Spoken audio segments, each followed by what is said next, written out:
when you read the context of Colossians, you get an idea of what the heresies was about. On the one side, there was the heresy of Jewish legalism.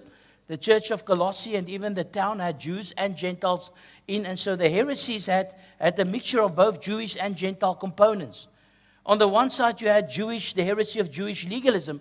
See, these Jews came into the church and told the Christians, for you to be truly saved, you need to be circumcised. And if you truly want to be spiritual as a Christian, then you need to keep the Old Testament dietary laws, the Old Testament festivals, the Old Testament Sabbaths.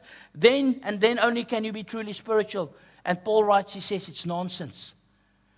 Colossians 2:17, those things were the shadow, Christ is the substance. All those things pointed forward to Christ. You don't need to go back to the Old Testament to be spiritual. If you have Christ, you'll be spiritual. You see how we need this book of Colossians in the days that we live? The Hebrew roots movement coming into many churches, getting Christians to go back to Old Testament festivals and don't eat this and don't eat that. Friends, the book of Colossians was written to protect you against that heresy. If you have Jesus, you have everything you need to be saved and to be spiritual. So on the one side, the heresy of Jewish legalism. On the other side, there was false pagan philosophy that threatened the church. And this false pagan philosophy emphasizes the need for a deeper knowledge, a gnosis, where we get the word Gnosticism from.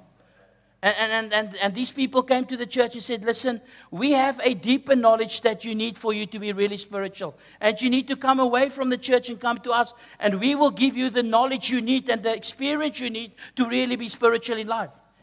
And Paul says that is nonsense. Because in the Lord Jesus Christ, Colossians 2 verse 3, all the treasures of wisdom and knowledge is in Christ. You don't need and the gnosis that they have. You know Christ, you know everything you need to know.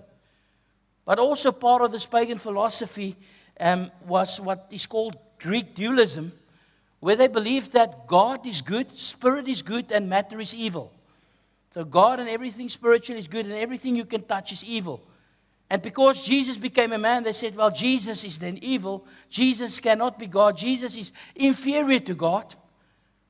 And so Paul writes then this letter to correct this false view, this Greek dualism, to think that everything on earth is defiled and impure, and that Jesus is somehow less than God. He writes to correct this, to give the church an accurate understanding of who Jesus is. Who